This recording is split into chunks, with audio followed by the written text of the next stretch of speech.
और इसके अलावा नीचे हैं बेजूदी मी भी नमत, बेजूदी मी भी नमत, जूदी कहते हैं जल्दी, जूदी किसे कहा जाता है, जल्दी को, मी भी नमत यानी जल्दी मिलेंगे, सी यू सून।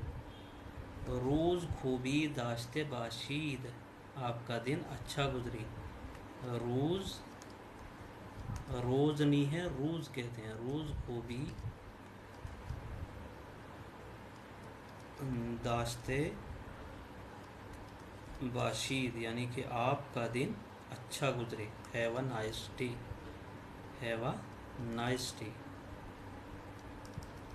ठीक है।